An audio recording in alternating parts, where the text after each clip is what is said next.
Hello friends, मैं Kumar and welcome back to another video. दोस्तों आइए इस वीडियो में हम देखते हैं कि चार्ट्स क्या है और क्या है टेक्निकल इंडिकेटर्स। दोस्तों बेसिकली चार्ट ग्राफिकल रिप्रेजेंटेशन है प्राइस मूवमेंट की, किसके? स्टॉक्स के। जी हाँ, सपोज कर लो एक स्टॉक 100 रुपीज पे है, 105 पे जाता है, फिर 102 पे जाता है, फिर 99 पे जाता है, फिर 100 पे आता है, फिर 98 पे जाता है।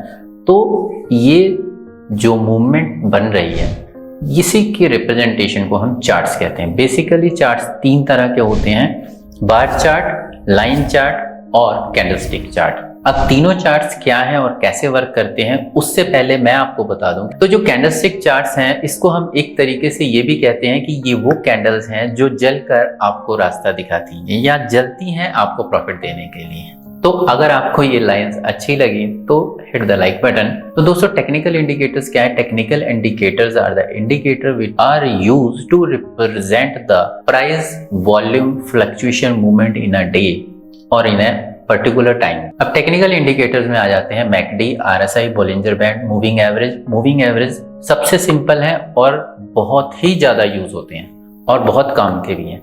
अपार्ट फ्रॉम दैट वीमैप, ईएमए, बहुत सारे इंडिकेटर्स हैं। दोस्तों हर एक इंडिकेटर को डिस्कस कर पाना is not a possible, but हम सिर्फ उन्हीं इंडिकेटर्स को डिस्कस करेंगे जो ज्यादातर फेमस हैं और मार्केट में मोस्ट ऑफ द टाइम आपने सुने होंगे, जैसे मूविंग एवरेज। दोस्तों मूविंग एवरेज क्या है? मूविंग एवरेज जैसे कि एवरेज बता रहा है, पर्टिकुलर मूवमेंट की जो एवरेज निकलती है उसको हम मूविंग एवरेज कहते हैं। सपोज कर लो आज स्टॉक 100 पे क्लोज हुआ, कल 105 पे, आज अगले दिन 99 पे, उसके अगले दिन 108 पे, फिर 110 पे।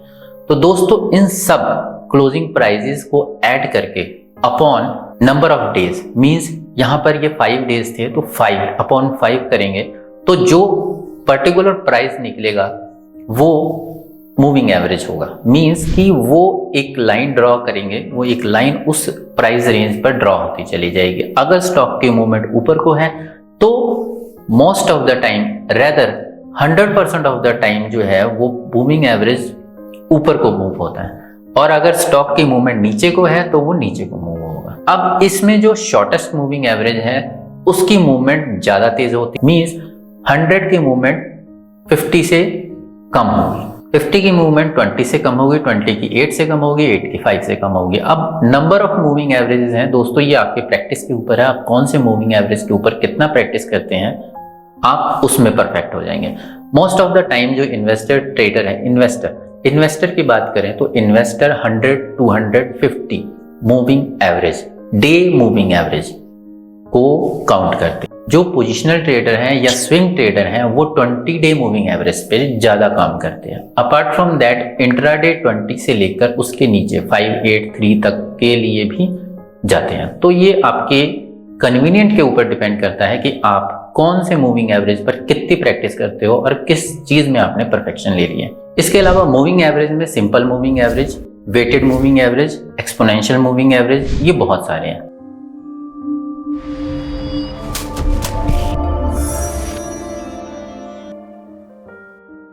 तो दोस्तों ये जो चार्ट है ये बाटा इंडिया का है, तो इस पे देखते हैं। सबसे पहले ये है टाइमिंग, ये मिनट्स में, आवर्स में, डेज में। This is the monthly chart of the Bata India. अब आप कहोगे ये कैसी लाइंस है, तो ये है कैंडलस्टिक चार्ट। कैंडलस्टिक चार्ट में एक एक मंथ का एक एक कैंडल है, क्योंकि हमने यहाँ पे मंथली सेलेक्ट किया है। अगर हम वीकली सेलेक्ट कर लें तो ये एक एक कैंडल एक एक वीक को रिप्रेजेंट कर रही है, and on the daily basis एक एक कैंडल एक एक दिन को रिप्रेजेंट कर रही है। नीचे ये जो है ये वॉल्यूम है, तो मैं कैंडल के ऊपर अगर कर्सर रखता हूँ तो वहां पे वॉल्यूम शो कर रहा है पर्टिकुलर डे का। अगर यहाँ से टाइम फ्रेम चेंज कर देते हैं तो उस हिसाब से होगा। ये कैंडलस्टिक का चार्ट है, तो कैंडलस्टिक में जो ग्रीन कैंडल है उसमें ओपन नीचे है और क्लोज ऊपर है, जबकि जो रेड है उसमें ओपन ऊपर है और क्लोज नीचे है। तो अगर हम रेड कैंडल को पढ़ना चाहे तो ये इसका ओपन है, ये हाई है, ये लो है और ये क्लोज है। इसके उलट ग्रीन में open, high, low and close. इसके अलावा कैंडलस्टिक के अलावा ये है बार चार्ट। बार चार्ट में ये देखिए, अब आप बोलोगे ये क्या सीढ़ियां से बन गई, और ये सीढ़ियां नहीं है। जो ग्रीन कैंडल है उसमें ये ओपन है, हाई लो सेम है, close, open high low close. जो रेड है उसमें open high low close, open high low close. ये इस साइड ओपन है, इस साइड क्लोज है, ओपन है क्लोज है। इसके अलावा एक है लाइन चार्ट, जैसा कि हमने वीडियो में डिस्कस किया, तो ये रिप्रेजेंट कर रहा है लाइन चार्ट को। अब लाइन चार्ट को भी हम कई बार रेफर करते हैं, और वो इसलिए कि हमें ये देखना होता है कि जो पिछले कैंडल का हाई है वो टूटा है कि नहीं, या पीछे जो लाइन चार्ट है उसको हम तब देखते हैं ये कंफर्म करने के लिए जो पिछला हाई है वो चार्ट ने तोड़ा है या नहीं। अब जैसे यहाँ पे ये हाई एक पिवट पॉइंट था, उस हाई को यहाँ पर तोड़ा गया, तो जो ये लाइन चार्ट है वो बेसिकली इसीलिए, अदरवाइज इससे ज्यादा इसमें कुछ देखने वाला होता नहीं है। बाकी ये रैंको, हैकेनाशी, ये सब कैंडलस्टिक के ऊपर है। कंपेयर में आप एक से ज्यादा चार्ट्स को कंपेयर कर सकते हो। इसके अलावा रह गए इंडिकेटर। तो इंडिकेटर में हम सबसे पहले देख लेते हैं मूविंग एवरेज इंडिकेटर। पहले इसको करते हैं कैंडलस्टिक पे, और ये है मूविंग एवरेज। दोस्तों ये 9 डे मूविंग एवरेज शो कर रहा है। डे क्यों, यहाँ पे डे है, तो 9 डे मूविंग एवरेज, ये जो कैंडल है ये 9 डे मूविंग एवरेज के नीचे जा रहा है। और जैसा कि मैंने आपको बोला था कि पोजिशनल जो होते हैं ट्रेडर, वो अपने 9 डे को नहीं, वो 20 डे डीएमए को यूज करते हैं। तो हम यहाँ पे इसको 20 कर लेंगे और बाकी एज इट इज रहेगा, तो ये 20 डे। अब आप सीधा देखो कि पोजिशनल जो आदमी ट्रेड ले रहा है वो एक बार यहाँ पर जाने पर उसने शॉर्ट किया जब ऊपर डोजी कैंडल क्लोज हुई। अब ये क्यों शॉर्ट किया और किस रीजन से शॉर्ट किया, बेसिकली ये जो वीडियो है ये उसके ऊपर नहीं है, ये सिर्फ आपको ये दिखाने के लिए है कि इंडिकेटर्स क्या है, कैंडलस्टिक, लाइन और बार चार्ट क्या थे, इंडिकेटर्स में कौन कौन से इंडिकेटर हैं और हम उनको कैसे यूज करते हैं। तो बेसिकली इसमें जब यहाँ पे शॉर्ट किया तो अब देखो यहाँ पर क्लोजिंग नहीं थी, क्लोजिंग नहीं थी, क्लोजिंग नहीं थी, उसके अलावा कहीं क्लोजिंग नहीं आई। तो जो पोजिशनल ट्रेडर है वो यहाँ से अपना ट्रेलिंग स्टॉप लॉस को यहाँ पे टच करके नीचे गया, यहाँ पे शिफ्ट करेगा, देन यहाँ पे शिफ्ट किया, यहाँ पे शिफ्ट किया, यहाँ पे शिफ्ट किया, और उसके बाद मतलब आप खुद देखो ये मूविंग एवरेज को टच करके नीचे को फॉल हुआ है, उस पिवट को दोबारा इसने तोड़ा ही नहीं। तो आप इस तरीके से अपने एसएल को शिफ्ट करते हुए नीचे तक आ सकते हो, और जहां तोड़ा वहां आप एग्जिट कर गए। मूविंग एवरेज का कंसेप्ट एक ऐसा कंसेप्ट है जो कि सिर्फ ट्रेंडिंग मार्केट में यूज होता है, रेंज बाउंड मार्केट में आप इसको यूज नहीं कर सकते। अगर हम इन्वेस्टर की बात करें तो मैंने बोला था 50 या 100 डे, 200 डे, तो अब आप देखो 50।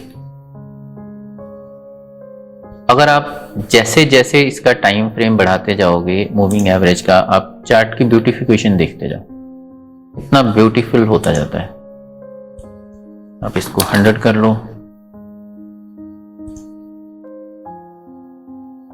look at how smooth it is। आप इसको 200 कर लो, तो ये था मूविंग एवरेज। मूविंग एवरेज में हम मूविंग एवरेज क्रॉसओवर को भी यूज करते हैं। अगर आपने यूज किया है तो आपको पता होगा कि बेसिकली इसमें क्या होता है, शॉर्टर ड्यूरेशन मूविंग एवरेज और लॉन्गर टाइम मूविंग एवरेज, ये दो मूविंग एवरेज के क्रॉसओवर पे बाय या सेल का डिसीजन लिया जाता है। अब इसमें हम 200 वाले को हटा देते हैं और मूविंग एवरेज क्रॉसओवर को अगर ओपन करें तो 9 और 26। हम क्या करते हैं, अपनी सहूलत के लिए 5 और 20 कर देते हैं, या ऐसा कर लो, चलो 9 और 20 कर लो। जो लॉन्गर ड्यूरेशन वाली मूविंग एवरेज है वो हमेशा ही ऊपर रही है। इसको ऐसे कर लेते हैं, 9 को यहाँ कर लेते हैं, 3 को यहाँ कर लेते हैं। दोस्तों जितना छोटा टाइम फ्रेम करते जाओगे नॉइस उतना बढ़ता जाएगा। थोड़ा बड़ा करके देख लेते हैं, 50 कर लेते हैं और यहाँ पे 20 कर लेते हैं। अब देखो नॉइस काफी हद तक रिमूव हो गया। दोस्तों इसके अलावा जो मोस्ट पॉपुलर है वो है बॉलिंजर बैंड। हम क्या करते हैं, पहले अपना मूविंग एवरेज क्रॉसओवर को हटा देते हैं। अब बॉलिंजर बैंड में क्या है, ये +1 स्टैंडर्ड डेविएशन है, ये -1 स्टैंडर्ड डेविएशन है, और ये जो है ये 20 डे मूविंग एवरेज बीच में घूमता है। प्राइस आप देखो बैंड के बीच में ही ट्रेवल करता है। अब इसको यूज कैसे करना है, इसका भी दोस्तों एक तरीका है, आने वाली वीडियोस में उसको डिस्कस करेंगे। अगर यहाँ उस चीज को डिस्कस करने गए तो I think the video is going to be 2 way lengthy. ADX is average directional index indicator, और ये हमें स्ट्रेंथ बताता है। इसके अलावा एक आता है मैकडी, आप उसको MACD भी कह सकते हैं। तो दिस इज मैकडी।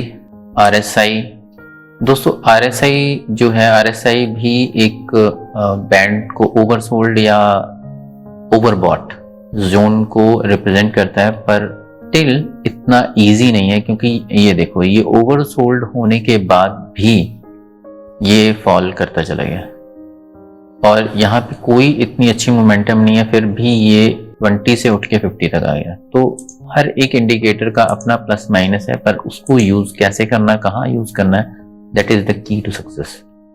एक सुपर ट्रेंड है, सुपर ट्रेंड इंडिकेटर जो है ये मोस्ट फेमस है, और ये देखो आप इसके टाइम फ्रेम को कम कर सकते हो, बढ़ा सकते हो, लेंथ फैक्टर। इसके अलावा एक आता है सुपर ट्रेंड के अलावा जो है VWAP। कुछ जो ट्रेडर्स हैं वो VWAP को बहुत यूज करते हैं। दोस्तों here 5 year, 1 year, 6 month, 3 month, 1 month, कितना चार्ट आपने रखना है, तो ये ऑटोमेटिकली वीकली पे चला गया।